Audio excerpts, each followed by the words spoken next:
Hey everyone, and welcome to the VitaCast episode 19.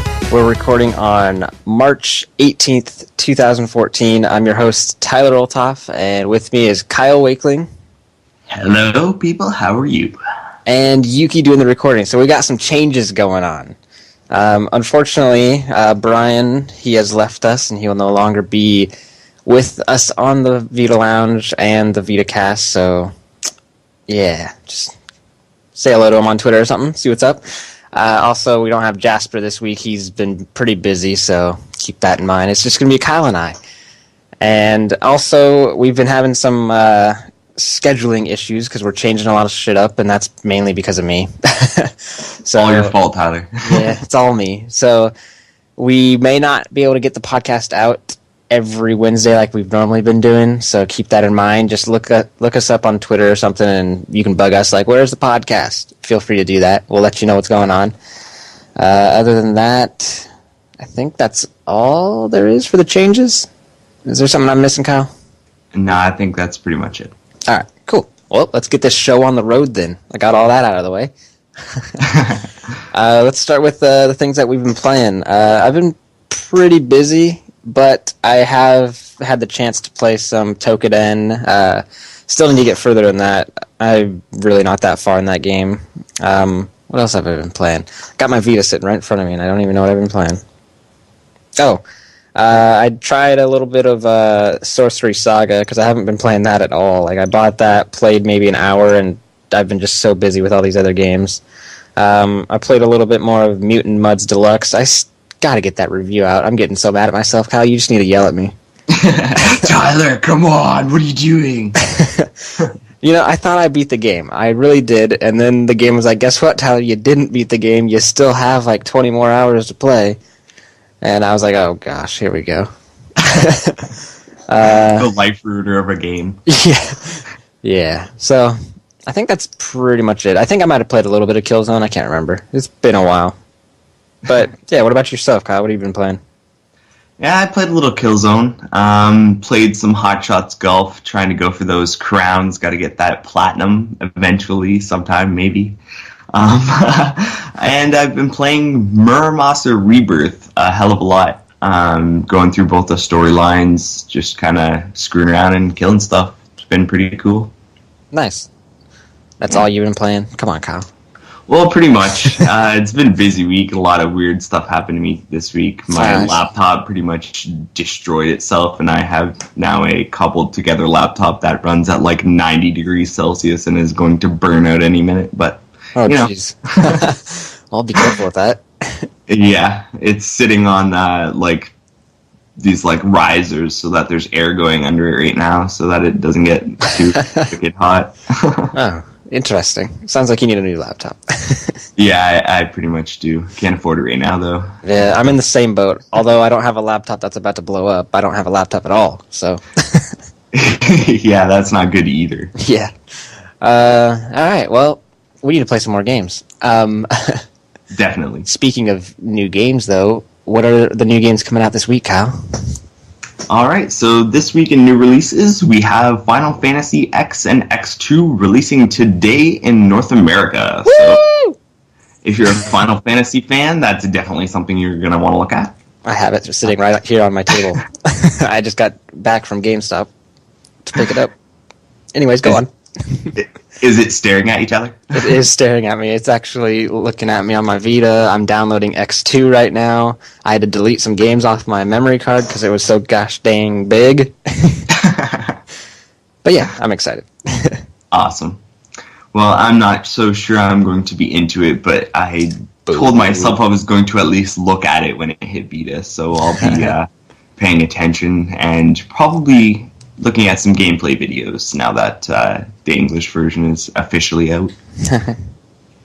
Other than that, Luftrausers is coming out today and tomorrow. Today in North America and tomorrow in Europe. And SteamWorld Dig as well. Today in North America and tomorrow in Europe. Other than that, we've got Unit 13 and Thomas Was Alone joining the free games collection on Plus. So if you got Plus, check those out. That's awesome. it for releases. Right after we bought Unit 13, of course, right? I know. We get Unit 13 like right around Christmas, and then they're like, "Here, have it free." Of course. Oh well. Yeah. That's not too bad though. I heard a lot of people were buying games and then they were getting localized, so it could be worse. That is very true. Watch, we're gonna buy Sword Art Online or like import it, and then like right as we finally get it in the mail and we're so excited, they announce that it's coming west.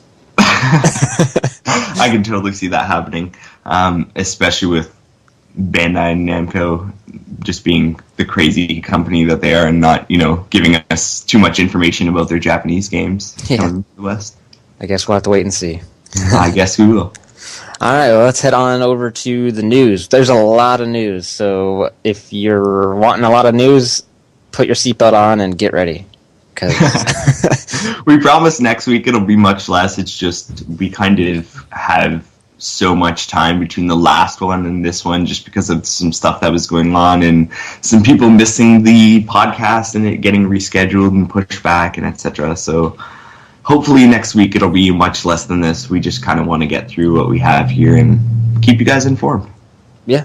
So some of the stuff we might just glaze over real quick because it's not the most important news, but it's something that we would like to get on your mind. So just in case you're interested in a said game or something that's going on with a said game, you'll know.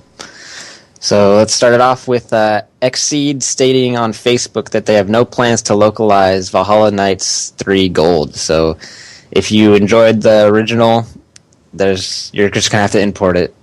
So that kind of sucks, but yeah, there's that. And the next bit of news. Foul Play takes the stage on PlayStation Vita. PSN Mini developer Mediatonic has announced that they are bringing their theater-based beat-em-up Foul Play to the PS4 and PlayStation Vita. While no release date has been given, Mediatonic has said that the game will be cross-buy and at launch. So yeah, that looks cool. There's a trailer up if you want to check it out. I have not checked it out, so I'm not really sure how the game will be, but that's cool. Always more games. It's always good to have more games. We're getting more and more announcements every day. It's awesome.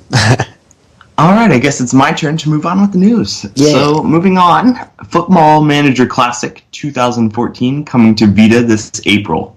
So, after a whole bunch of time going by between it originally releasing, I believe, on PC, the PlayStation Vita edition of Football Manager Classic 2014 is set to arrive sometime this April. Now, this was announced, I believe, on Twitter by studio director Miles Jacobson, and there's word that there's going to be new information revealed sometime this week. So this post that we have on the site was actually from a while ago, and they're quoting next week, so hopefully that's this week, and we get it soon, and we can inform you guys on that. Yay. So if you're looking for Football Manager Classic, it's coming. Oh, yeah. So moving on to the next bit. So Shaq Fu, A Legend Reborn, seeks crowdfunding. So if you remember the original Shaq Fu, it was, I think, in the early 90s. Yeah, 94. The game Shaq Fu came out, and it has been the butt of many jokes over the years. And it looks like they're looking to revive the series. So the funding level to get Shaq Fu onto Vita is about $960,000. And their crowdfunding goal for the actual project itself is about $450,000. So it looks like they're looking at about double plus a little bit for the Vita version, which isn't too bad considering we've seen quite a few up in the million mark and plus. Yeah. Huh. Yeah. So there's a trailer there as well if you want to check that out on the site. And moving on. Yeah, I've never played that, or the original, so I'm not interested. Me either. I'm not a Shaq Fu fan. It sounds like kind of just like a cash grab to me, to be honest, but we'll see. Alright, so next bit, Lego Mega Pack bundling its way onto Vita this spring. So there's a Lego pack that will be coming with Lego Harry Potter years 5 through 7, Lego Batman 2 DC Superheroes, Lego Indiana Jones, and this is for the PSP, Lego Batman, the video game for the PSP, Lego Pirates of the Caribbean, the video game for the PSP, and Lego Star Wars 3, the Clone Wars for the PSP. So you only get 2 Vita-specific Lego games. The rest are all for the PSP. And it looks like the memory card bundle will come with the voucher entitle you to the 6 games and a choice of either an 8 gigabyte memory card or a 16 gigabyte. And the 8 one will be $44.99, and is that the euro sign or is that the pounds? Or I don't know. I'm not looking at it, though. The pounds one looks kind of like an L. The euro one looks more like an E. Okay, this is euros. So 44.99 euros for the 8 gig, and for the 16 gig, it's 49.99 euros. So I would just go for the 16. Yeah, you're going to hit yourself in the head if you buy the 8, because you're going to fill it up with almost all those games, and then when you buy something else huge, you're going to be like, what the hell am I doing? Exactly. And try and go back and get it, and you can't because you cashed in a whole bunch of DLC codes, which downloaded you those games. Yep. And to continue on with this, there's also the console bundle, which includes the PlayStation Vita system, a memory card, and a PlayStation Store voucher to download all 6 of those games, and that would be €199.99 euros. So, yeah, if you're a big Lego fan, or if you have a kid that loves Legos, this is the perfect bundle for you. Next up, retro-style Galaxy soaring onto PlayStation Vita. Indie developer 17-Bit has revealed that they will be bringing the space shooter Galaxy to the PlayStation Vita and in addition to the PlayStation 4. Originally announced in the summer of 2013, Galaxy is a procedurally generated roguelike shooter that incorporates elements of other genre titles such as Spelunky and Don't Starve. While Galaxy does in fact call upon design choices found in roguelike shooting and a sense of adventure are also at the core of this 1970s sci-fi anime inspired title, a package which the developers feel will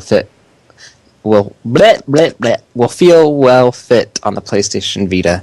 There's a quote here: Spelunky is also great at giving satisfying play sessions of anywhere from 3 minutes to 3 hours, explained the producer Raj Joshi. I'm sorry if I'm pronouncing your name wrong. He said that on the PlayStation blog. He also says the union of the roguelike structure and the pick-up-and-play nature of a handheld resonated with us, and it makes us even more excited to get Galaxy on the go. So there's a trailer down below on the post here if you want to check it out, if it's something that interests you. Yay! All right, well, moving on. Destiny of Spirits launching exclusively on Vita this March. So SCEA producer Kumi Yuasa announced that Destiny of Spirits, the free-to-play title, will be releasing in Europe and North America this March. And it's releasing in North America on the 25th and Europe on the 26th, which is next week's PlayStation updates. So keep tuned if you're looking for that. Destiny of Spirits actually had a beta last year, and Tyler and I believe, were both in it, and we were kind of iffy about the game, but some good news is they've improved some areas of the beta as it made its way to the full title. The improved areas are as follows: reduced load time and increased gameplay speed, increased spirit levels to allow for deeper spirit progression, increased number of spirit slots to allow players to have a greater variety of spirits, and numerous spirit point requirement updates that allow your spirit points to go farther. So a lot of people were complaining that, they had to grind some different aspects of the game or wait to be able to play more. It looks like they're trying to give you more options to play and make the play faster. So nice. Seems like it might be at least a decent update. Hopefully. Yeah, hopefully. All right, moving on to the next bit of news. MotoGP 14 announced and ready to hit the track this June. So Italian studio Milestone has announced that MotoGP 14 is revving up for the release this June on Vita, PS3, PS4, Xbox 360, and PC. But of course, we only care about Vita. So according to the developers, this latest iteration on the famed racing simulator will feature a completely redesigned engine that will be featured on last-gen and next-gen platforms alike, taking the experience to the next level of realism. Among the technical improvements promised are a new audio engine, improved graphics, and a robust multiplayer suite. More information has been promised, so they'll be bringing that in the future, and there's an announcement trailer in the post if you're interested. Awesome, yeah, I've watched that, and it looks pretty cool. And one of my friends, when he saw that, he was like, yep, I'm buying it, day one. Yeah, I don't know. I think with the release dates and stuff, they've only announced for Europe. Am I wrong? This is so MotoGP is not. Wait, yeah, you're talking about MotoGP. Yeah, Yeah. I thought they said that it's coming west. I'm pretty sure I saw something somewhere. Okay. I don't know. I just know we've had problems with Milestone in the past bringing their games over here. Right. Like WRC 3, we got delayed, and then we never got 4, and I don't think we got MotoGP 13. So there's quite a few games that we missed out on from Milestone over here in America. When I went to what is it? Oh my gosh, I can't think of what it's called. It's a place where you import stuff. Play Asia. That's the name. I went there to see, because my friend was curious about it, and I was like, I'm pretty sure it's only coming to Europe right now. And he's like, oh, well, that sucks. But then it says, like, this is basing off of what Play Asia says, but it says you can import the US version. It's like, wait a minute. US version? So I was getting confused as to, I thought it was only coming to Europe, but who knows? Maybe Play Asia's goofing. You never know. Yeah. We can always hope for it. Yeah. We'll see, I guess. All right. Next up in the news, Rocket Birds 2 Evolution teased a new trailer. So Hard Boiled Chicken is back and better than ever in Rocket Birds 2 Evolution. Rat Loop Asia is hard at work on the new game, which is set to debut this fall on the PlayStation 4 and to be determined 2014 for the PlayStation Vita. According to the trailer, we can look forward to a new story mode in which the punch-packed poultry once again take on hordes of pitiful penguin soldiers in the fight for freedom. There's a lot of P's in that. Rocket Birds Hard Boiled was much loved at the Vita Lounge. You can check out the review if you want. And also there's a trailer, so come to the site and give it a watch. Next up, Over My Dead Body 2's family expansion process detailed. We get a deeper look at the family expansion process used in Over My Dead Body 2, along with a look at some of the gods you can mate with. In Over My Dead Body 2, you play as the members of a family with a cursed bloodline. This curse allows this family to live for only around 2 years, and in order to keep your family tree growing and alive, you'll need to mate with various gods, deities, and cursed families to keep it expanding. In order to mate with the gods, however, you'll need dedication points to offer as payment. These dedication points are awarded through battle and can be used in a menu like the following to initiate mating. Oh boy. So yeah, there's a bit more information here on, if you want to check that out. I don't know if this would be something I'd play. Although, I am getting that Conception 2 game, and I guess it's very similar sounding, but slightly different looking. Is this lot of those baby-making games coming out of Japan recently. Yeah. Yeah. I guess we'll have to wait and see. So yeah, come check this out if it's something you're interested in, and learn how to mate with people. Or talk to your parents.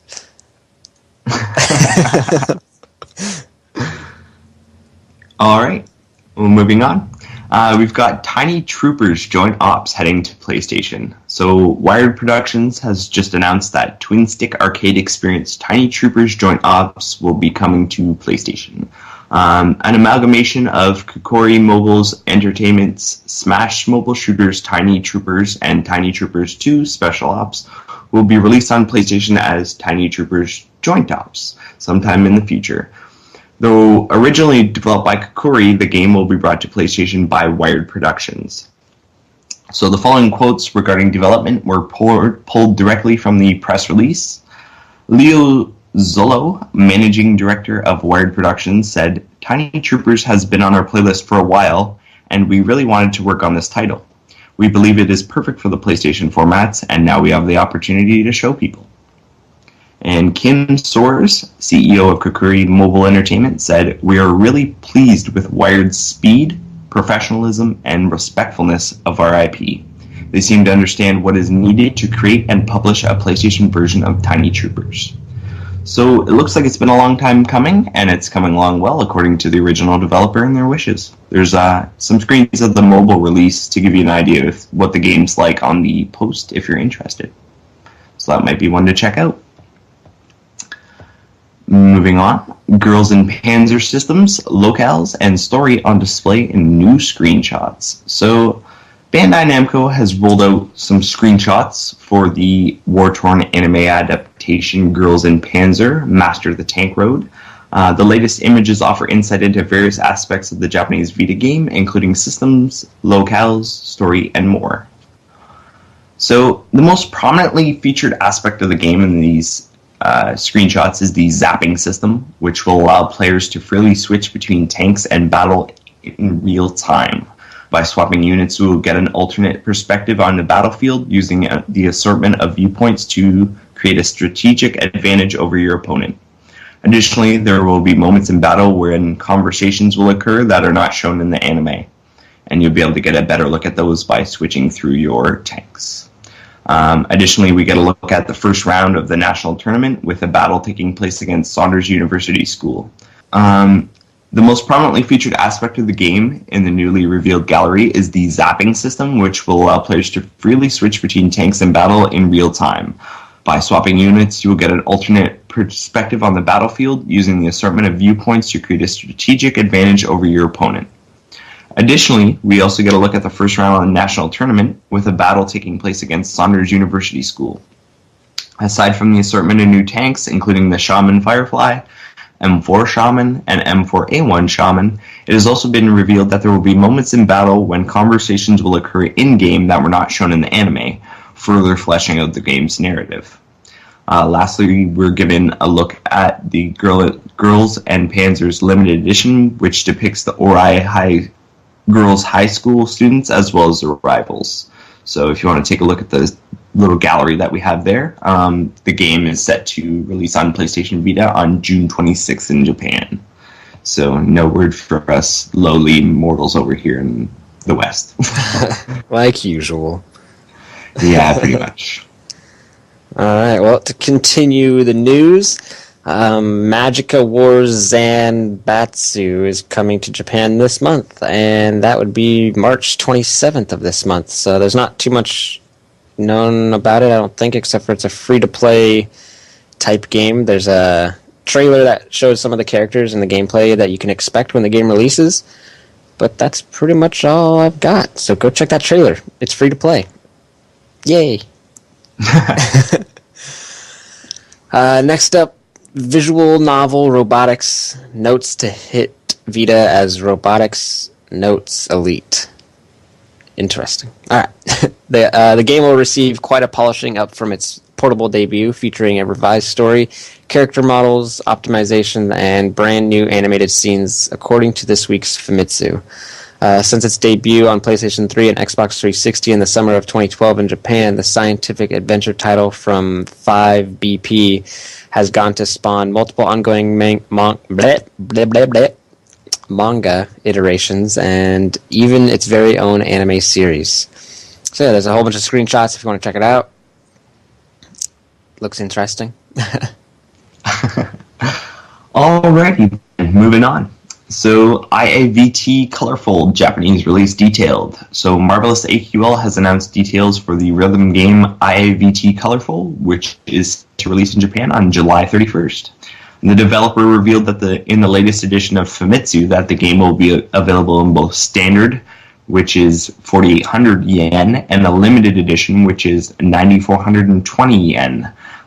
General rule, if you're looking to find out American dollars, is just put a decimal after the first two numbers, counting from the right. So looks like about $48 and $94, so pretty expensive. The limited edition is set to include a pouch, a PS Vita PCH 1000 or 2000 skin decal, decoration stickers, cleaning cloth, strap, charm strap, card case, and a special box. The game is actually set to feature 60 tracks, with Famitsu naming 6 tracks that were previously unknown. Kisaragi Attention by Jin, Shizen no Tekipi, Aion no Kufuku Riran by Jin, Shizen no Tekipi, Kusu Forest by Jin, Shizen no Tekipi, Kaguru equals Variation by Yari, 22 Saiki Kara no Hello by Ryder, and Zekyo Paranoia by Total Objection.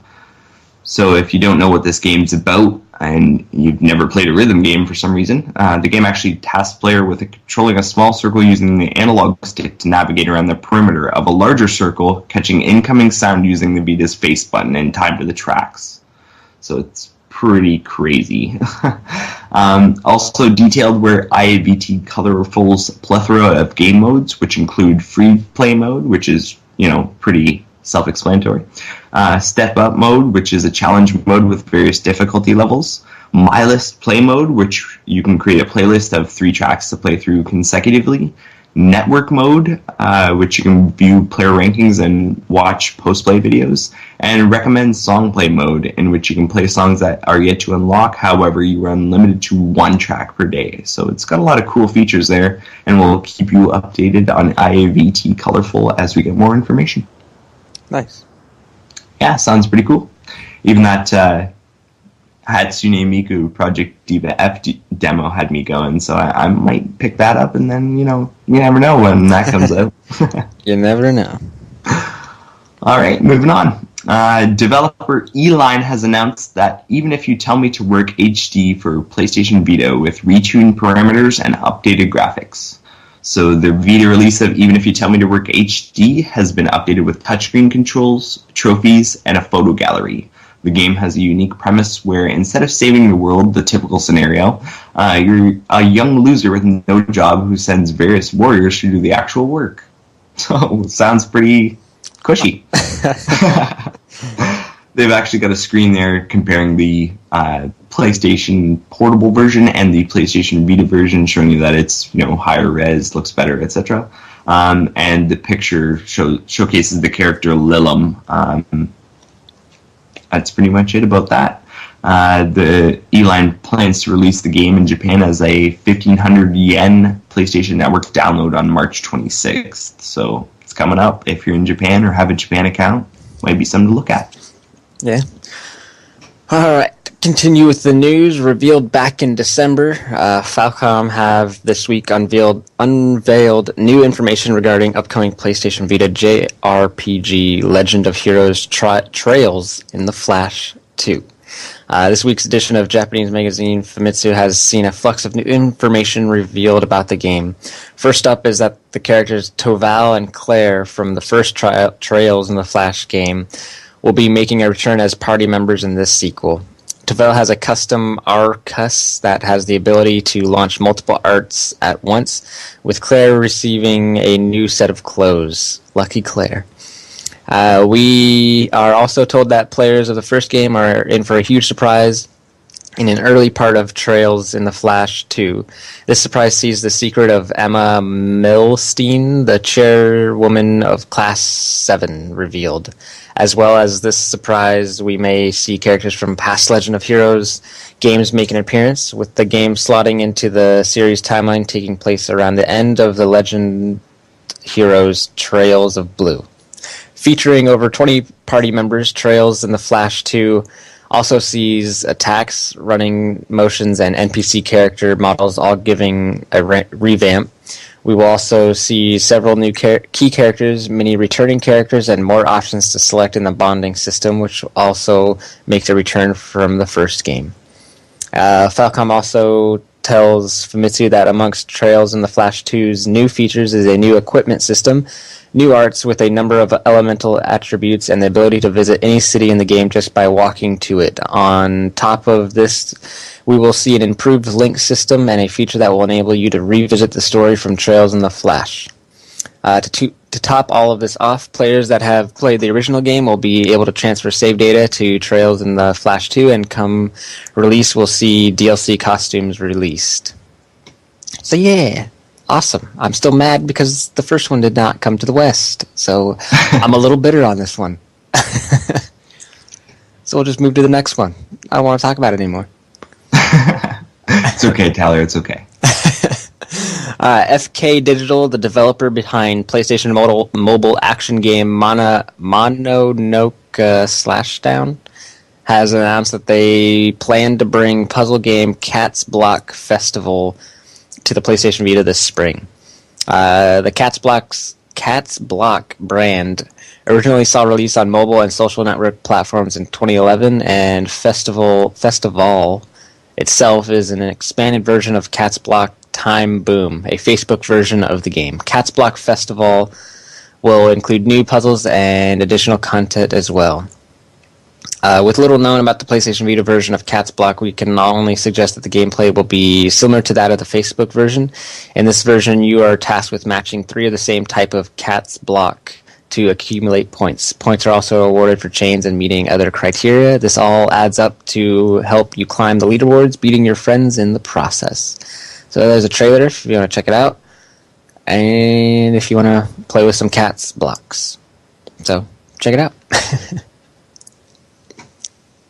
Alrighty, moving on with the news.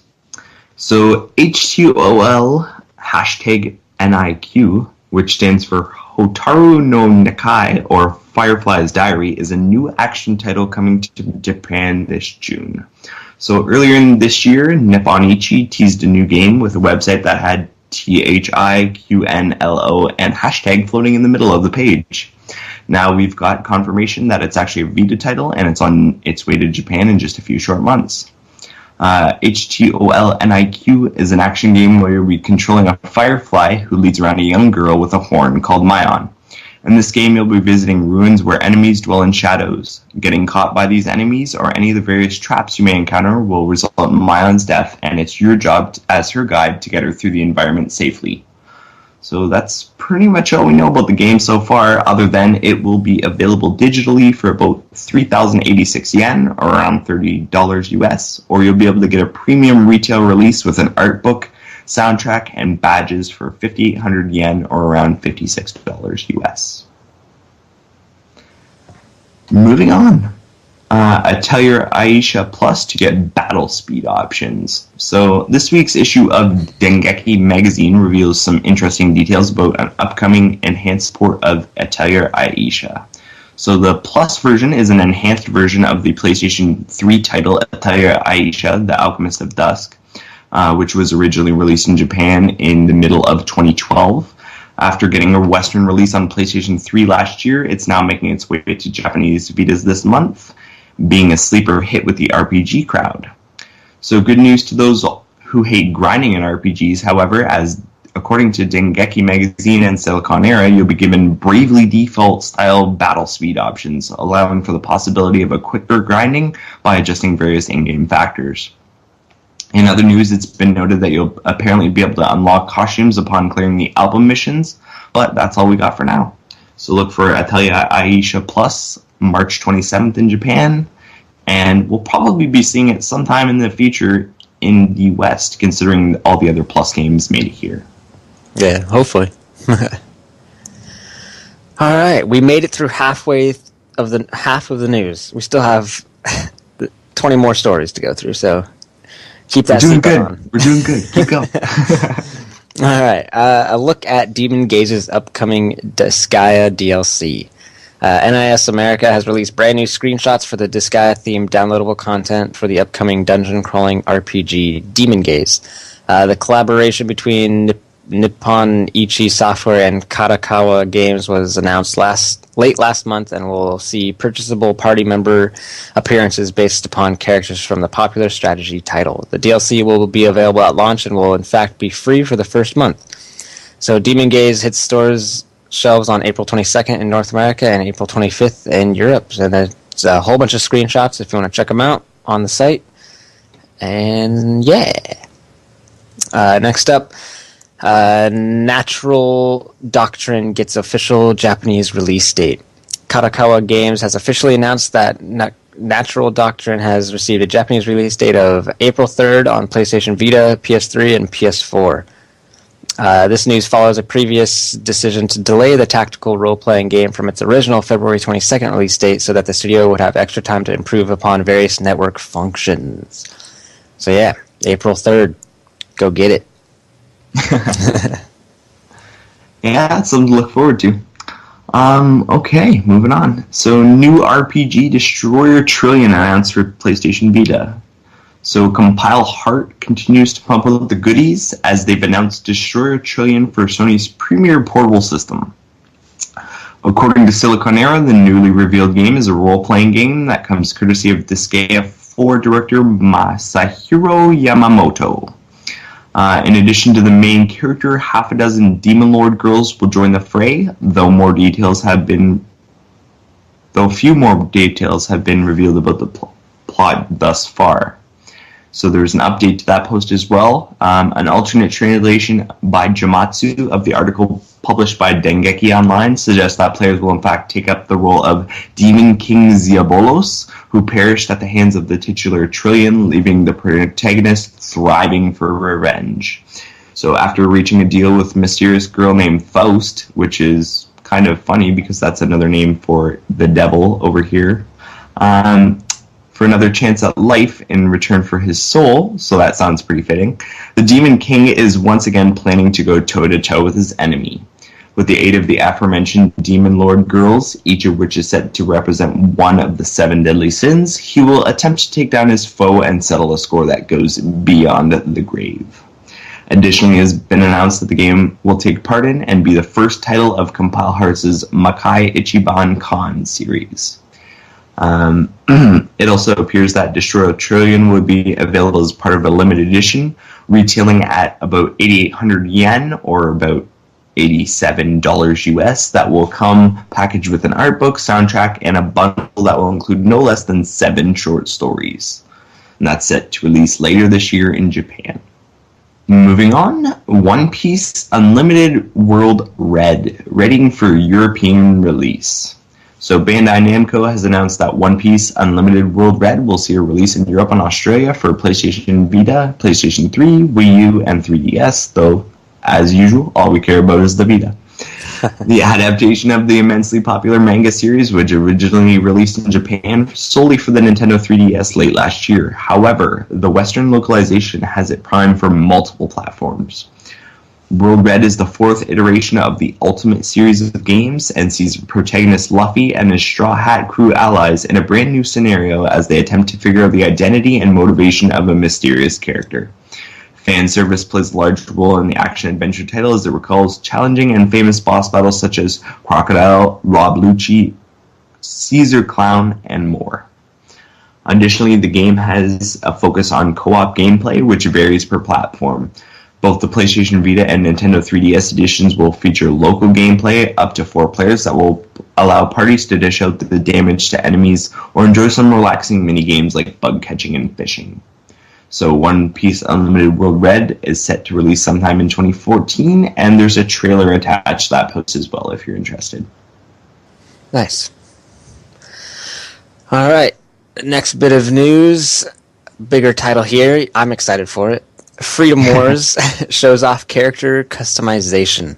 Sony Computer Entertainment Japan and Asia released a new batch of screenshots for Freedom Wars showing off the character customization options. Both your character and their Android partner have a wide variety of customization options, as you can see below, so check out the screenshots. Characters can be male or female, change their hair, clothing, coloring of items, proportions, height, voice, and more. Voices can even be further augmented using the text-to-speech option. We've talked about this in the past, allowing you, for example, customize and deliver lines to your Android partner, which they will say in a voice you've chosen. So yeah, there's quite a few screenshots if you want to check them out. Yeah, I'm excited for this game. They better talk about something coming west, but let's continue on. Exceed open to localizing more Senran Kagura games. Awesome. According to a quote pulled from Exceed's Facebook page, we're getting yet another hint that Shinova Versus will make its way west. When answering a question about the possible release of Dekamori Senran Kagura and the upcoming 3DS title Senran Kagura 2 Deep Crimson, a representative of Exceed has revealed that Senran Kagura Burst sold well enough to garner some more interest in localization. So here's the question and quote. This person asks, with your release of Senran Kagura Burst, will you publish the rest of the games in North America? Skirting Shadows, Shinobi vs. Sojitachi no Shomi, Dekamori, and Senran Kagura 2 Shinku?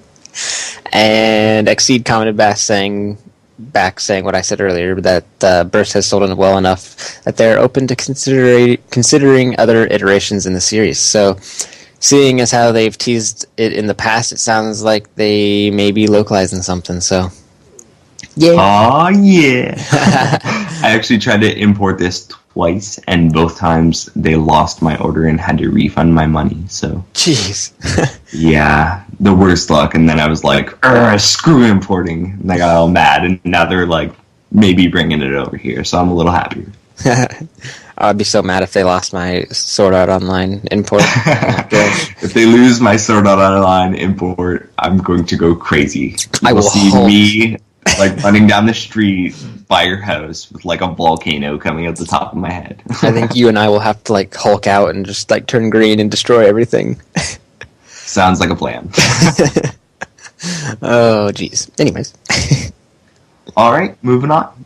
So, Soul Sacrifice Delta goes crossplay in new Japanese demo. So, if you're looking to play some Soul Sacrifice Delta with some friends and don't have the game and have a Japanese account, you're in luck. Because with Soul Sacrifice Delta releasing a couple of weeks ago in Japan, a new demo has been released that will allow those who haven't quite got the cash for the title to join in with those who do. Multiplayer missions in the new demo include fights against a worm, the three little pigs, the frog prince, Beelzebub, and a Valkyrie as a team, as well as another Leviathan. So the demo contains a sample of story mode, including Magician's Test chapters 1 through 6, and the first chapter of the Corrupt Sorcerer, Saviors, Hershey, and Little Red Riding Hood, though obviously they're not playable online with others. As with the last demo, progress will transfer over to the full game if you happen to pick it up. So don't delete the demo till you're transferred if that's the case. And Soul Sacrifice Delta is available now in Japan. So if you're, on the edge of maybe getting it, or some people who have it and you have a Japanese account, might be something cool to grab because you'll be able to play with them online. Yeah. Yeah, I've never really heard of demo to retail cross gaming before, so that sounds pretty cool. Yeah, it's interesting. Alrighty, moving on. Arcana Heart 3 Love Max, new details. So some new details have arisen regarding the additional modes and story elements included in the all-female fighting game Arcana Heart 3 Love Max. So one of the largest additions is the After Story, a new storyline which revolves around Arcana Heart's girls getting drawn to a hot spring resort due to a pretty stone shown on TV, which sounds kind of lame. According to Silicon Era, the developers apparently added this element to create the basis for events where players can rub steam away to get a better look at event scenes. Wink, wink. Boy.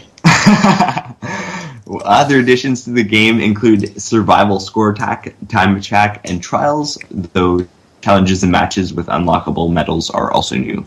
So if you're interested in that and getting down with that rub steam away to get a better look at event scenes whole angle, Arcana Heart 3 Love Max is set for release on May 29th with no news on localization, so you'll have to import this one for now. Sign me up. Hey, at least it's not Valhalla Knights 3, right? That's true. Alright, continue with the news. We're getting close to being done, people. Getting close. Good. Next up, Race the Sun speeds onto Vita this summer. Flipfly has announced today that they are bringing their minimalist racer Race to the Sun to all three PlayStation consoles this summer. This arcade-inspired game combines both procedurally generation and hand-designed elements to create a variety of landscapes that players will have to race through as they attempt to make it as far as possible before the sun sets. The game will feature trophies, leaderboards, and 25 levels of upgrades to keep things fresh and challenging. The game was first released for PC, but is now making the jump to consoles with its debut on PlayStation. The small team at Flipfly has stated they plan on maintaining visual parity between all three platforms, as well as having the game run at 60 frames per second, even on the PlayStation Vita. So yeah, the game is set to release sometime in the summer of 2014, so check out the trailer that they have below and see if it's something you're interested in. Next up, Iconic Games has just given us our first look at their new title, Final Horizon. The team behind Total Recoil is at it again, this time with a strategic, puzzling, action-packed tower defense game. Yeah. Its story takes the player on a journey into the reaches of space, searching out the home and defensive positions of the swarm or your foe. You'll travel from planet to planet, taking over not only the planet's surface but also the orbit. The latter of which is either a kill streak reward or standalone mission, depending on the circumstances. Final Horizon is going to be both PlayStation Vita and PlayStation 4 when it releases, with Iconic Games developing and optimizing their Vita engine to be able to pack as much action into the handheld experience as possible. And there's a few screenshots if you want to check them out. There's no word on a release date yet, but stay tuned to the Vita Lounge as we will post it as soon as we get the information. All right, we'll move on. So, Ragnarok Odyssey Ace DLC transfer details. So, we get some details regarding what DLC will transfer over from the original, as well as how long it'll be available to transfer after the game releases. So, if you bought or downloaded DLC from Ragnarok Odyssey, you need only visit the PlayStation Store and re-download it for Ace when it releases on the 1st. All the DLC listed below, which will come in a second, will be available April 1st when the game releases. Prices are listed in US dollars only, as pricing for other regions has yet to be revealed. So, free to the owners of the original Ragnarok Odyssey, and 99 cents for others are Archer's Apple, Bunny Hairband, Floppy Cat, Gunslinger, Majestic Horns, Ninja, and Take One Kid. Free for 2 months, then priced at 99 cents, is the Royal Ball outfit. And free for 2 months, then priced at $2.99, is the Gorgeous Headwear, which sounds gorgeous. Continuing on, there's also some free DLC that is free to everybody. The Grandia set, which includes Justin and Fina's armor and hair pieces, as well as 5 music tracks from Grandia. The Ragnarok Odyssey collection, which includes 10 armor items and 115 tracks from the original Ragnarok Odyssey. The Ragnarok Online BGM Arrange collection, which includes 14 tracks from the original Ragnarok Odyssey. And Ragnarok Odyssey Ace will include Justin's goggles and Fina's hair accessories via free patch update. So that one doesn't come from the store, it actually comes via a patch, while all other content can actually be accessed through the PlayStation Store. So once you get the game, if you have the DLC, you'll have to go re-download that content. So yeah, keep tuned and we'll tell you more about Ragnarok Odyssey Ace as it releases soon. Moving on, Road Not Taken, a look at the terrain and roguelike puzzles. So Spyfox has just updated its blog with some new information, screens, and footage from the upcoming Road Not Taken. Road Not Taken is a puzzle-driven roguelike game about life's surprises, pitting you against a vast, ever-changing forest in the aftermath of a brutal winter storm. Developed based on the ideas given in Robert Frost's favorite poem, this one's set to be unique every time. So David from Spyfox has posted on the blog about different aspects of the game, as well as giving a look at some screenshots and some footage. So let's go through the important bits. So this is a quote from his blog. A purely random system, even a rich one, can start to feel repetitive over time. Every snowflake might be unique, but after you've looked at 1,000 snowflakes, it's easy to stop appreciating them. Our roguelike developer ancestors have invented a few solutions to this problem, one of which is to change the look and feel of the environment to signal when something new, important, or dangerous is happening. Sewers transition into dungeons, dungeons become underground caverns, etc. And in Road Not Taken, peaceful glades might lead to blizzard-ravaged woods, haunted glades, and dangerous ice caverns. The changing terrain is both a marker of your progress as well as a warning of new challenges to come. So it pretty much looks like they're trying to skirt the whole there's only so many ways you can cook an egg idea with the variable environments they're implementing in the game. While other games stuck to areas and solid settings, Road Not Taken is content to switch up the entire setting when something new or important comes along, pushing the number of variations in the title way up. So they want it to never feel the same, never feel like it's getting boring. They're trying to switch it up for you, which sounds pretty good. Nice. Next, they took a look at the handcrafted elements of their roguelike title. So another classic component of roguelikes and other procedurally generated games are handcrafted encounters and set pieces. These uncommon encounters stick out as a sore thumb, particularly because they're not 100% randomly generated. They're specialized, memorable moments that punctuate the gameplay experience. The chest biome in Don't Starve is an example of a set piece. The major boss encounters in Diablo are another example. So in Road Not Taken, pretty much all the set pieces that we've created are handcrafted puzzles that demand careful planning if you want to solve them efficiently. And remember, in this game, efficiency equals death. Oh, inefficiency equals death. Efficiency equals good. They aren't completely non-random puzzles, since that would limit their replay value, but they're non-random enough to be very distinctive. So they're hoping to launch with a wealthy variety of these set pieces. Some might have that good old boss encounter feeling to them, and more often than not, those bosses won't just be coming after you, they'll be coming after the children you're sworn to rescue. So protecting others from harm can feel more intense than just trying to save yourself. So sounds pretty good. In the realm of handcrafted set pieces, it's clear they've taken the middle road, altering their puzzles to be somewhere between random and preset, which allows a variety of puzzles to be generated while still keeping the general idea of the puzzle from straying into too hard or too easy. They also note that you'll be responsible for more than your own well-being, that note about the children you're sworn to rescue. A simple idea that creates so many possible areas for failure. So there's some screenshots there and some footage of the procedurally generated puzzles and set pieces if you're interested. They've obviously taken to trying to think outside the box for solutions to their issues, and not wanting to stray too much from original ideas, but wanting to give the user a different experience every time. So they're hard at work to create a unique title, and sounds like they're doing a hell of a job. Nice. Now we'll have to wait and see. All right. Next bit of news. Kyle, listen. This is important to us. I'm listening. A look at Hollow Fragment's multiplayer mode.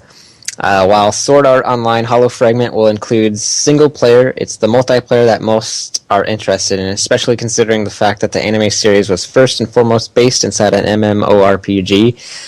Thanks to the official website of the game and Siliconera, we've now got some new multiplayer goodness to share. So listen up, everyone. This is big news. In multiplayer, you'll be able to form a party of 4 players, with each player able to bring their partners along for the ride, making it a party of 8 total. Those who don't want to be hassled with actually socializing, however, will be able to bring along 4 partners instead of making a party of 5. Both of these scenarios are shown in the above screen, so check those out on the site. Speaking of partners, if you're having an issue with the game being too easy or too hard, you can always adjust their AI. Hollow Fragment will not allow you to adjust the look of your partners, but how intelligent they are as well, allowing you to take on harder fights or make the fights harder by relying more or less on your AI help. As for where you'll be fighting, we've got a bunch of screenshots to show you there too. Hollow Fragment contains different kinds of fields and battle areas in which you can encounter enemies, ranging from literal fields right up to snow-covered ruins and futuristic digital battlegrounds. There's a few screenshots if you want to check them out. There's also a special area with a terminal that allows access to the different game areas called the Hollow Console, as well as allowing travel between areas. It's the terminal with which you create and join multiplayer games. Sword Art Online Hollow Fragment is set to release on April 24th in Japan, so yeah. I hope we hear some Western news, but I doubt we will. But Kyle and I are just going to import it anyways, so. Yeah, we'll get it one way or another. Yeah. Next up, indie horror title Home Inbound for Vita. The EU PlayStation blog has today updated, this was on the 17th, so yesterday, has updated with news of another well-received indie title, which is soon to hit the PlayStation Vita and PlayStation 4. Home is a survival horror title originally released in 2012 on the PC, and Benjamin Rivers, the game's creator, told the PlayStation blog that Home was a welcome surprise to horror game lovers when it launched on PC in 2012, and it delighted a whole new audience on mobile in 2013. Its simple controls and heavy reliance on rich sound and atmosphere, though, make it a great choice for a console system, so I'm happy to announce that Home is making the jump to PS4 and PlayStation Vita this year. Part of Home's charm is that it's entirely dependent on the player. It isn't a march towards ending A or ending B. It's the journey itself that is affected, as all your little choices subtly change how your character perceives the world around him. It's a game that people love playing and then discussing afterward to compare notes and theories. There's no word yet on release or pricing, but we have reached out for more information, and we'll bring that to you when we have it. All right. So Ben Ruiz, who is one half of the team Colorblind, has taken to the US PlayStation blog to announce their very interesting title, Aztez. So with a very unique art style and mixing fighting with a strategy game, this title is an incredibly violent tale where you are responsible for expanding and growing the ancient Aztec Empire. Ben told the PlayStation blog that the game has many different influences, setting a mix of Alien vs. Predator, Bayonetta, and Devil May Cry as the inspiration for the combat side of the game, and mixes it up with strategic elements borrowed from Risk.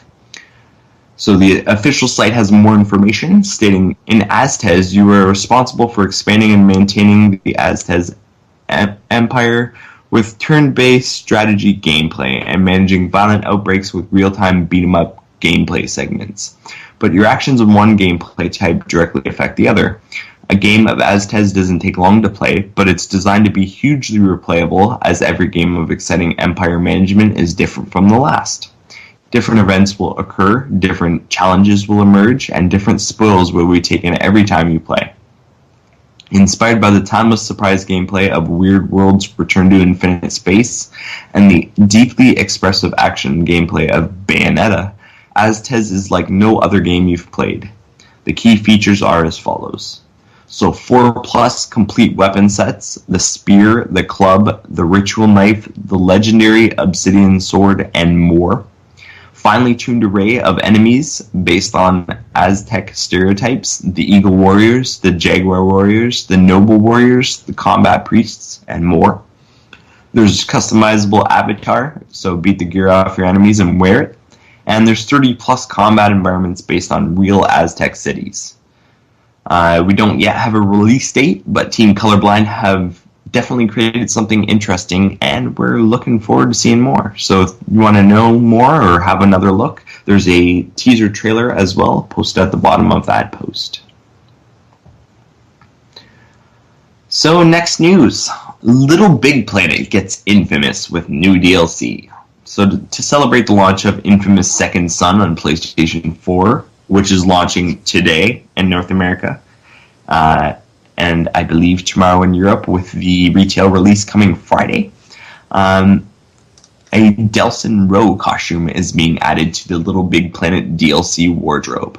So a post on the PlayStation blog has revealed that upon the launch of Second Son, you'll be able to grab a new piece of DLC for Little Big Planet that will make Sackboy completely infamous, all the way down to the special power when he's angry. And there's a picture of that there, as well as an official poster.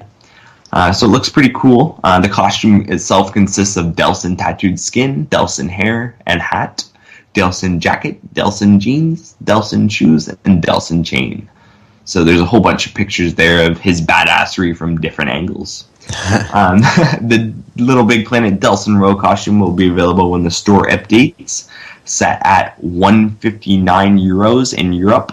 There's no pricing for North America or the UK yet. I actually stole that off the Little Big Planet website. And if you're interested, check out the PlayStation Store update when it hits today or tomorrow, which is Wednesday, depending on your region. Awesome. I'm excited for Infamous. But that's just me. I don't know. Are you getting it, Kyle? Kind of going off topic, but I'm just curious. Are you? I'm not so much of an Infamous fan. I gotcha. I actually didn't like the first or second one. Since I'm from Seattle and this one's based in Seattle, I'm really excited for it. Gotta play on your home turf. Yep. I'll just go explore places I'm familiar with, so I'm excited for that. Find your house in the game. Well, my house is just a little bit away from Seattle, so I don't think they'd make it. If they did, I'd be like, this is weird. It'd be funny if like the game just like world just like was like a big circle and then there's like a jut off where it goes all the way to your house. It's just the road that brings me right to my place. Pretty much. That would be pretty hilarious. It'd be kind of creepy, but I would be like, this is awesome, and I think I need to file a restraining order. All right, well, we're almost done. I got 2 more stories, and Kyle's got 2 more stories, so let's get this news out of here. Idea Factory wants Moro Chronicle and Amnesia 5 in the West. According to Siliconera, Japanese developer publisher Idea Factory is looking to bring 2 very opposite games to the West. Moro Chronicle is a sequel to Monster Monpiece and the second in the Genkei series, down to the style of a naughty role-playing game instead of the sex-infused card battle elements present in the first title. The story features Io, an ordinary boy who village elders forced to save the world from monster girls who are terrorizing it. Amnesia 5 or Amnesia V. I don't know if it's going for 5. It could just be I think V. it's Amnesia V. Okay, Amnesia I think V. it's supposed to be like the Vita edition of it. Okay, I got it. Amnesia V is an autumn visual novel, a title directed at the female audience, usually with romantic elements intertwined with the plot. It features an amnesia-stricken heroine whose love choice will take you down one of the 5 character-driven game paths, each based on playing card suits. While Idea Factory is first and foremost looking for a third party to help bring these titles west, it's possible that if they can't find any takers, they'll just release them through Idea Factory International like they did with Monster Monpiece. While at this point there's no promise any of these titles will hit the West, if anyone in the localization licensing publishing business wants a crack at it, they know who to talk to. So yeah, hopefully those games get localized. More games, right, Kyle? Yeah, definitely. And Yuki's correcting you. It's Atome game, not Automa game. Whatever. Gotta learn new Japanese, Tyler. Gotta practice, man. Sorry, I don't read that word every day, but I will remember it now. Thank you, Yuki. All right, listen up, Kyle. I'm listening. Hollow Fragment is comfortable with its sexuality. Oh boy. News from the Dengeki Games Festival has revealed that not only can you hold hands with the female characters, but the male ones too. Speaking to an audience at the annual game festival, Bandai Namco producer Futami revealed that not only will you be able to get close with female characters, but you'll also be able to hold hands and more with male characters as well, adding to that it's all part of a manly friendship. Whether it's something you do, yes, okay. Whether it's something you'd do or something you'd avoid, it must be said that it's nice to see the gaming industry giving those who embrace that sort of choice the option. Many games are very conservative when it comes to male relationships, and for Bandai Namco to embrace them in such a popular title is an awesome step forward for the industry as a whole. Speaking of relationships, though, it's not all a bunch of dudes holding hands. They've also revealed you'll be able to participate in pillow talk with love interests.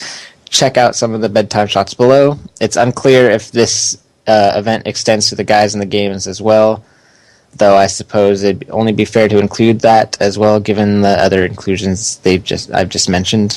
And yeah, I've already told you when the game releases, but I'll say it again. Sword Art Online Hollow Fragment is set to release on April 24th. So yeah, can't wait. Can't wait to get it and hold hands with some dudes. Aw, yeah. You know you want to hold my hand, Tyler. I wasn't going to say anything, but, now that you've told everyone. Well, you know me. I'm comfortable with my sexuality. I'll just tell them. Well, that's good. I'm proud of you. And made Tyler feel awkward. Yes! That's my job for the day. Anywho. Alrighty, moving on. So, Freedom Wars Japanese release details. So we get a first look at release details for Freedom Wars, including what will and won't be available at launch, pricing, and the specific release date, and more. So at the launch of Freedom Wars in Japan, players will have access to Story Mode, Free Volunteer Mode, 4-player local ad hoc multiplayer mode, and City-State War Mode. The rest of the modes coming via 2 updates which will appear at a later date. So update number 1 will contain new volunteers, infrastructure mode, which is online multiplayer, 8-player multiplayer, which I'm assuming is they're talking about either local or the infrastructure mode. It doesn't really specify. And player versus player mode, while update number 2 will contain ideology war mode. Not really sure what that is, but it sounds cool. Freedom Wars will be available June 26th in Japan. The price of entry set at 6,264 yen, or about $62 US for a retail copy, and 5,184 yen, or about $51 US for a digital download. It's worth noting that first print copies of the game will grant you access to a formal wear costume, as well as exclusive greatsword and rocket launcher weapons. Though, unfortunately for us, those won't be included if you import, because DLC is locked to regions. Boo. Yeah, boo for sure. Alright, we finally come to the last bit of news for today. Hallelujah! Hallelujah! Pretty much. That was quite the slew of news to go through. Yeah. But this is some good news for all you who have been bitching about the lack of apps on the PlayStation Vita. So new apps hit PlayStation Vita in North America, some today, more this spring.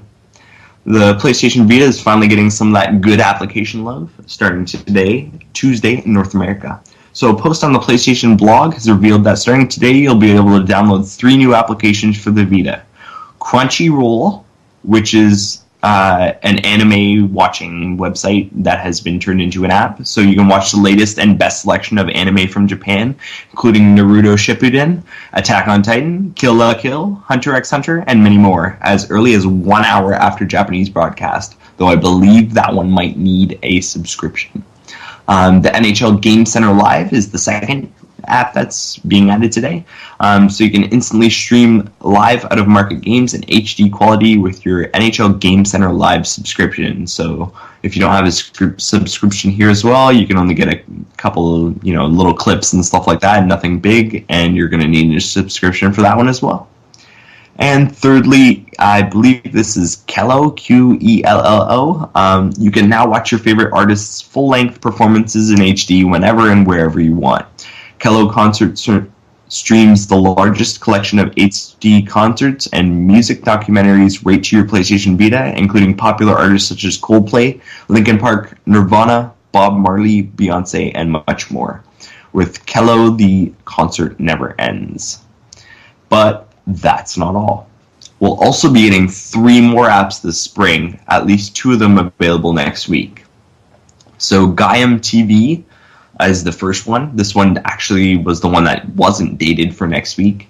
And the description says, from energizing yoga and fitness classes to inspiring documentaries and cutting-edge programs, Gaiam TV takes you beyond the boundaries of mainstream media to reveal new perspectives for our changing world. So that sounds like a pretty unique app. Moving on, we've got Hulu Plus. So Hulu Plus offers unlimited instant streaming of current hit TV shows like Family Guy, The Simpsons, Modern Family, and Brooklyn Nine-Nine, as well as original series including The Awesomes and The Wrong Mans for $7.99 a month with limited advertising. That's one of the ones available March 25th. As well as the last app is Redbox Instant by Verizon. So Redbox Instant by Verizon is offering new subscribers a free month of movies. Subscribers can stream from a library of Hollywood hits on the PlayStation Vita and receive 4 DVD or Blu-ray rental nights every month for new releases at the Redbox kiosk. You can also purchase or rent the latest movies on demand in the digital store. That one's also available March 25th. So while some of these apps likely require subscriptions to the various services, so don't get your hopes up of getting anything free just yet, as well as some of them might be limited to the US, sorry Canadians, including myself, as certain services are locked to the US via IP check. So look for those apps if you're in the US, and if you're in Canada, hope that they come, and hope that they're not subscription. But at least they're there. Yay, apps. Yay, apps indeed. I'm excited for Hulu. Yeah, I'm kind of excited for Crunchyroll, but I'm 99.99999% sure it's subscription, and it's going to be pretty much useless without one. Yeah. Just get Hulu. Then again, that's a subscription too, but yeah, no, not gonna go for that. hey, that's where I got to watch Sword Art Online. Just saying. Yeah, well, that's you, and this is me. Yeah. Not getting Hulu. Oh, okay, well, whatever. Fine. That's the news. Right. So yeah, we may be done the news, but there's a couple little things I might want to add here. So there's some great new trailers on the site for Hyper Light Drifter, Metrico, MXGP, Robotic Notes Elite, Conception 2, Samurai Warriors 4, Pro Baseball Spirits 2014, Moro Chronicle, Hohokum, J-Stars Victory Versus, Rocket Birds 2 Evolution, Frisbee Combat League, Lego The Hobbit, and some more I likely missed. So if you're interested in any of those, want to see trailers or gameplay, go check those out on the site. Yay! Yay! The news is done, and we're still not done. Well, we're done, kind of. So there's a couple talking points here. Stuff that doesn't necessarily need to be read or whatever, just because it's pretty prevalent in the industry. Like the first one here, Jack Tretton steps down as president and CEO of SCEA. So what do you think about that, Tyler? It's interesting, because all this PlayStation 4 stuff going on, and he's been, you know, kind of the face of what's been going on lately, and then all of a sudden he's gone. So, yeah, I don't know. Yeah, a lot of people are saying it might be a good thing for Vita, just because with him, I guess, his head, SCA hasn't put too much stock into Vita, like, personally, while they've promoted different games and stuff through the PlayStation blog. They really haven't done anything themselves to get games on Vita or publish any games on Vita recently, so maybe with somebody else in charge, they might put a little more focus on our favorite console there. Well, let's hope so. I hope so, too. Because the one thing that I'm getting a little frustrated with is, you know, as I know there's events coming up, but I kind of want to see some teases of something special for the Vita. Like, we've got Borderlands 2 coming out soon, but what else is next? You know? We never know. Right. Speaking of teases, not long ago, Shahid teased the JRPG that he was saying, you know, he might be able to get us for North America and Europe. Yeah. So he was saying look forward to that in the coming weeks, and it's been a long time, so we're still waiting on that. So there might be an announcement regarding JRPG Vita or something cool from him soon, so keep a lookout for that. But back on the topic of Jack Tretton stepping down, I don't know. I guess we're just going to have to wait and see really what happens. Yeah, we're going to have to wait and see for sure. The whole thing comes into play like really at the end of this month, so technically he's still part of SCEA. And on the 1st of April, Mr. Tretton will be passing the baton to Sean Layden, who's currently the Executive Vice President and COO of Sony Network Entertainment International. So he'll be taking position as CEO of SCEA. I gotcha. So maybe he'll be able to do something cool for us and cool for Vita. Yeah, hopefully. Alright, moving on. So we've got the PlayStation Store top downloads for February 2014. So here I'll just read them off real quick because it's a pretty small list. So the North American PlayStation Vita top 10 is as follows. Number 1 is Dragon Ball Z Battle of Z. Number 2 is Tukiden, The Age of Demons. Number 3 is Dust Force. Number 4 is Gunslugs. Number 5 is TXK. Number 6 is one of my favorites, Danganronpa. Yeah! True Happy Havoc. Woo! And your second favorite coming up? And your favorite. Number 7, Terraria. Yeah. Number 8, Dragon's Crown. Number 9, everybody's favorite, Killzone Mercenary. Whoop, and whoop. Number 10, Injustice, Gods Among Us Ultimate Edition. So Nice. some pretty good games there. And the On that Vita list. doesn't have games. Yeah, no games at all. That's why we have such a huge backlog, right, Tyler? Yeah. So, moving on, for PlayStation Mobile in North America, they list the 5 top games here, so it seems like all of them are almost apps. We've got number 1 is Solo Weather, Number 2 is Sola Calculator. Number 3 is Sola Radio. And number 4 is Sola Calendar. So it seems like Sola products are pretty much kicking ass in PlayStation Mobile. And trailing at number 5 is Beach Trellis, which I believe was actually free way back when, about a year ago, and I haven't even played it. So yeah. Moving on, we've got the Europe PlayStation Vita Top 10. So number 1 is Hotline Miami, which somehow made it to number 1 again, which I guess I can agree with since it's pretty awesome. Number 2 is The Walking Dead, the complete first season. Number 3 is TXK. Number 4 is the Metal Gear Solid HD Collection.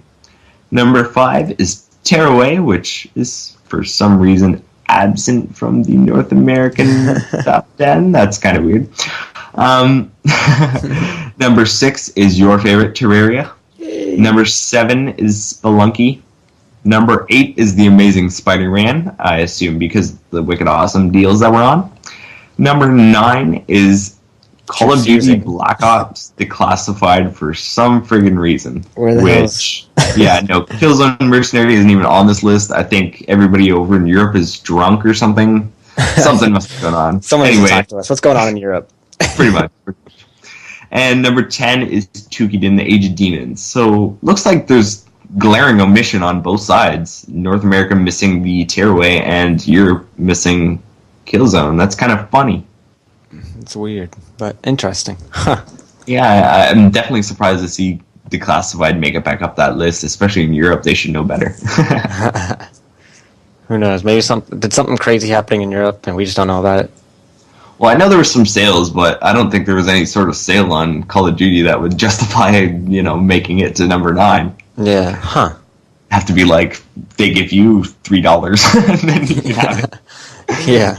Maybe then I'd consider it. Yeah, huh. Alrighty. Interesting. Well, I guess we can move on to our next talking point. So, SCE Santa Monica Studio has once again updated fans regarding the current status of their much-anticipated patch. So, community strategist Andy Kaufman, Tank, returned to official PlayStation Community Forum today, which was... Which day was this? This was March 11th, a week ago, so wicked awesome that we're this late.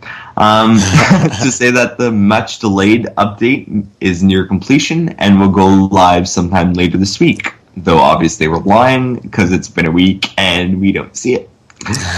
So it's not 100% final yet, but this week is the goal to finalize and balance the changes once and for all, explained Kaufman to the community. Another interesting development is that 6 unnamed members of the local Los Angeles fighting game community were brought in for a second time for balance testing.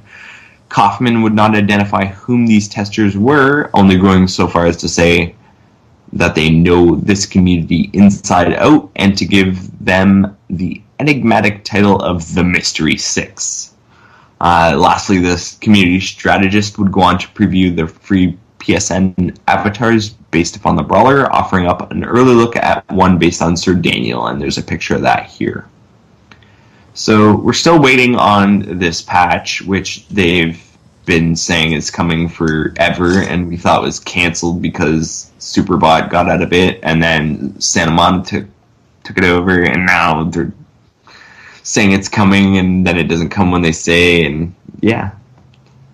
What the hell do you think of that, Tyler? It's a bunch of joy. Yeah. Have you got the platinum for this game yet? I have not. I'm at 88%. I can't get any of those stupid match ones where you have to go online and match with random players or whatever. Well, maybe one of these days I'll bug you and I'll get my friend to play and we'll all just do like ranked match at the same time and see if we can all get in the same match. Yeah, we're going to have to because otherwise I'm screwed. Yeah. Yeah, I haven't really played the game too often after platinuming it myself, except for the couple times that we played it for lounge play, which was a lot of fun. Yeah, it's a good game to play for lounge play for sure. But once you've sort of mastered or you feel like you've mastered a character, it's kind of hard to come back to it because it just feels so easy, even on hard. You know what I mean? Right. Yeah, it's kind of shoots itself in the foot with the low level of difficulty it offers you. Yeah, well, hopefully they get that patch out soon. Yeah, hopefully. All right, last little bit of talking point here. So this is kind of relating to what you were saying earlier, as well as a whole bunch of things going on right now. Sucker Punch's Nate Fox would love Infamous on Vita. So he said it before, and he's saying it again. PlayStation site asked Sucker Punch's game director Nate Fox about Infamous and got an indication that it might find its way to PlayStation Vita sometime in the future. Though it's neither an announcement nor a confirmation, game director Nate Fox has given us some hope that Infamous hitting our Vitas in some form will happen. Checking out his interview with PlayStation site, it's clear that not only does the Infamous team not have a current direction, but he himself would love it, and that's a direct quote, if Infamous was on Vita. So laying out the evidence of a possibility, let's start with the next project. Here's a quote from their interview. Our next game is a secret, and I'll tell you why it's a secret. It's because we don't know what we're doing yet, whether it's another Infamous or something else, we haven't really decided.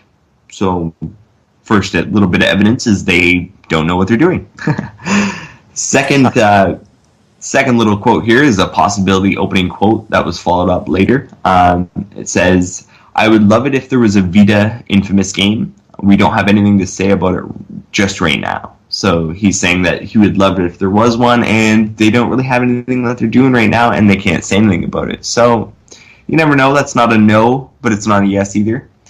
And then if that's not enough of an eyebrow raiser, when asked if there's potential for Vita, he responded with, sure, I think that the Infamous concept of an everyday person gets powers and decides if they want to use them for good or evil can be used in a lot of different consoles, and there's a lot of stories to be told here. So that's not to say that they're working on a Vita version of Infamous, but they don't seem to be denying the potential that it could have there, as well as Nate saying himself that he'd love if there was a Vita game in the series. Kind of bodes well for us, don't you think? Yep, sorry, my mic was muted. Yeah, I'm hoping. I have my fingers crossed for this to actually become a reality.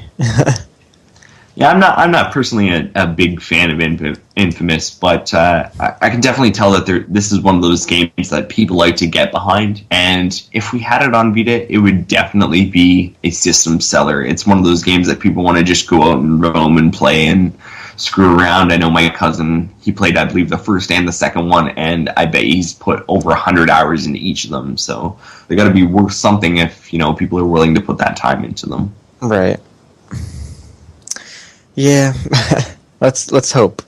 I feel like that we could be getting it, like it's over 50% chance, because he keeps talking about it, and I mean, people bugged the crap out of a lot of people to get Borderlands 2 on the Vita, and here we are, So, yeah, pretty much. Hopefully. And if you really want it on here, if you're listening to this podcast, just go bug the hell out of him on Twitter. He's got to be on there somewhere. Exactly. Just every day, just say Infamous Vita. #yes. Pretty much. We'll retweet you if you include us, so exactly. Go ahead. Do it. Do it. Alright, so I think that's all we really need to talk about on that. We can start heading over to some listener mail and see what people have been talking to us or wanting to know. Alright, so listener mail this week all comes from Twitter because people, for some reason, don't like to email us at podcast@thevitalounge.net anymore. So we'll just take some questions from there. So Vester and Crowley asks, with Soul Sacrifice gaining so much success in Japan, I assume he's talking about Delta, do you think it will come overseas? Yes. Yeah, I completely agree. I think that it's sold well enough over here that it just kind of garners a need for it. Like, I know a lot of people are saying it's too similar to the original and they just redid a whole bunch of the areas and blah, blah, blah. But even from playing the first demo, not this demo that they just brought out with all this extra content, the first demo, which was quite small even compared to the Soul Sacrifice demo that originally came out back when the first one was released, it seems like it's enough of an upgrade that it's worth the playing. Like, just playing it in native resolution, looking all sexy and stuff with all these new abilities and just different different stuff that they've added, like that neutral slide. It just seems like there's so much more to the game now that it pulls you back in. I really wanted a second play, and if they bring it out over here for Vita in North America and Europe, I'm definitely going to look into getting that, even though I got the first one and paid full price for the friggin' thing. Yeah. Yeah, I'm sure it is coming, but yeah, they got to announce something. I'm surprised they haven't already. Yeah, I'm pretty surprised too. I think by the time the first one released in Japan, I think we had already had our announcement. So It seems kind of they're waiting a long time this time if they're gonna make one. Yeah, who knows? All right, moving on to the next question. So Sammy Slimani at SSSlim 92 on Twitter asks, what games do you think won't come in 2014? I think that's a smart-ass comment because I said don't ask us to predict what's coming out in 2014. And then he asks, do you believe Freedom Wars will get localized? All right, well, I'll answer both questions. I think Freedom Wars will get localized, but I don't think it's coming in 2014. Yeah, I don't know. It's possible that it could come in 2014, but if it's coming, it'll be very late. Right. I definitely believe it's going to get localized, though, just because it seems to have garnered enough attention just with like the Japanese media that they've been putting out on it. Over here in the West, I think there's enough people just with that it could turn a profit over here. So it would be worthwhile for them to release it, as well as it being such a big title that I don't think they're going to skip us. So hopefully we see that soon. Whether it's in 2014, who the hell knows? Right. And as far as what games do you think won't come in 2014, I know a couple good ones. Digimon Story definitely won't come in 2014, as they've already said 2015. And I highly doubt we're going to see another Call of Duty this year. It could happen, but I think if they're making another one, they probably just started after they gauged how well Killzone did. So that means that they're going to probably be taking a little while to make that. So I don't think that's going to be coming this year either. Interesting. Hopefully. I like the premise of Call of Duty. I just wish they would make it better. Yeah, it was more of a bite-sized jump in and jump out, not even a Call of Duty game. Yeah. Yeah, it was bad. The best thing about it was the multiplayer, and even that wasn't very good, especially after playing Killzone Mercenary. I haven't gone back and touched it since. It's sitting in the corner gathering dust. My friend keeps telling me he wants to go buy it. I'm like, dude, you have Killzone. Don't buy it. Just tell them, if you buy it, you're just going to ruin your life, because then you're going to spend all that money, and then you're going to hate yourself for it because it's such a piece of crap. Yep.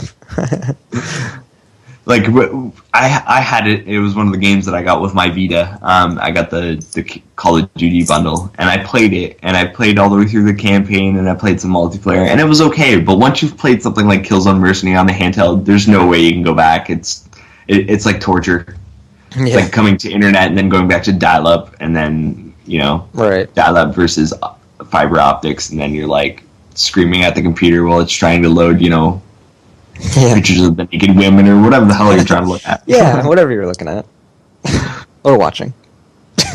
Yeah. Video would be even worse, frame a second. Jeez. Anyways, next question. Anyway, moving on. Carl Rowland at Melon_Constant asks, do you think that Sony will allow games to be released on bigger cards, so 8 or 16 gigabyte cards? And do you know if the size, 4 versus 8 gigabytes of games, have any effect on how well they run on the PlayStation Vita? I honestly have no idea. I would hope so, because one of the things that developers have made relevant is that they can't fit a lot of stuff on there sometimes. And what game was it that actually is not having a physical release because of that? Do you remember? I believe it's Samurai Warriors 2 or Samurai Warriors 4, one of the ones that they've announced. I think it either came out or it's coming out soon. The Samurai Warriors games, I know it's for sure. Yeah, so I mean, so I think it was like 5 gigabytes or 5.5 gigabytes, something pretty big. Yeah, which is ridiculous, but I think they need to, but who knows? I'm not really a tech guy, so I don't really know what all that would mean and all that fun stuff. So I'm no help here. Kyle might know a lot more, so. All right. Well, being a tech guy, do you think Sony will allow games to be released on bigger cards? Yes. The market is going to call for it. Games like Killzone already exceed that 4 gigabytes, including patches, and other games like Dekamori Senran Kagura, I believe it is, and the aforementioned Samurai Warriors already bridge that gap. I think Dekamori is 3.6, so if they updated it all, you're pretty much going over, and the Samurai Warriors I know is already over that 4 gigabytes, so there's the need, and the fact that it's pretty much, the cards are pretty much just flash memory pinned out in a certain way that it only works in the Vita. There's no reason why they wouldn't be able to upgrade it to 8 or 16 or 32 or whatever will fit on that card, as long as it's same size and physically the card is the same size and will fit in the slot. There's no reason why they can't go bigger, so why not? Yeah. As for if the size of games have any effect on how well they run, yes and no. If the game has to load a lot of assets to the RAM of the Vita, yes. If it doesn't, then no. So it doesn't really matter how big the game itself is, it matters what the assets it loads are. So if you're playing a game that's 8 gigabytes and it's loading really crappy 2D worlds with not a lot of colors, it's really not going to run that horrible. You're going to get 60 frames per second out of the game pretty easy. Whereas if you have a game that's a gigabyte and it's loading 3D rendered environments and lots of sprites and different things going off on the screen, then it will run worse even though it's a smaller file. So it's not really dependent on the size of the file, but what it loads to the memory and what it has to load from the game. So it's kind of a skirting around the question because the question doesn't really work. So yeah. Ah! What are you getting attacked by, Tyler? I dropped something on my table. Oh, that's not that bad. I thought you were getting attacked by a cat or something. No, the cat is passed out on the bed. Awesome. Knocking the cat out. Good job. Yeah. So moving on, there's 2 more questions here. The first one's from Chris Hill at CJHill1836 on Twitter, and he asks, Sony just announced some new apps for Vita. Which apps do you use most currently, and which are you looking forward to the most? I use Twitter and YouTube the most. Probably YouTube more than Twitter lately, but I'm most excited for Hulu, yeah!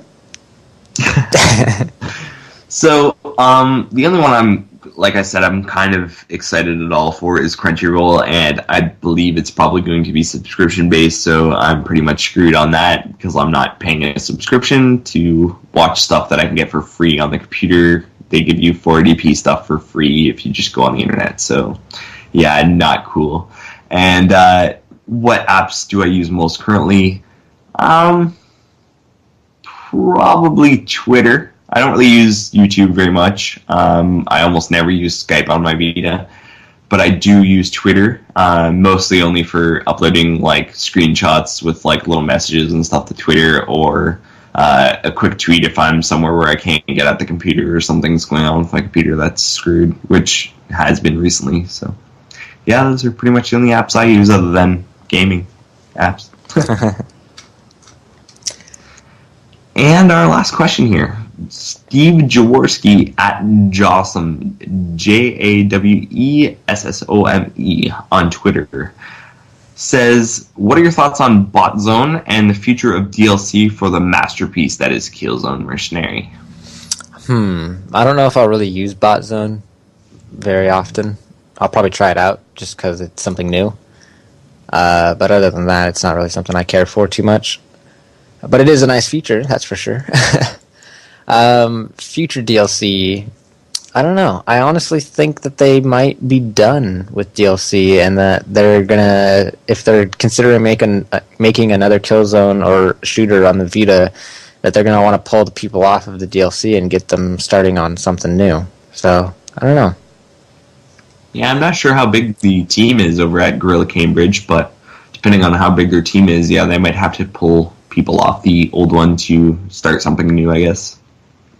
My thoughts on Bot Zone, I don't really care.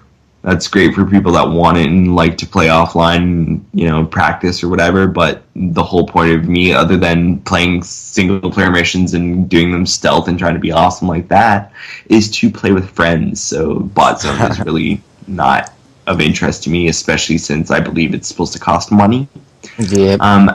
As for the future of DLC, I'm not sure what they've got planned. There's a couple updates in the tube, but I don't believe they've announced any other DLC other than what's out and the Bot Zone bit. But I'd like really to see them add, a map or two here and there, even if they're paid. I would definitely pay a couple bucks for a couple new maps or whatever every once in a while, as long as it doesn't take them away from other things that they're doing. Yeah. Yeah, I mean, if they told me that they're working on another Killzone for the Vita, I'd be like, all right, cool, not worried about DLC now. Yeah, completely. Even another game for the Vita, even if it wasn't Killzone, I think I have enough trust in them from making Mercenary that I would just say, yeah, that's cool, just go ahead and do what you're doing. Yeah. So, who knows, we'll see. Yeah, I guess we will.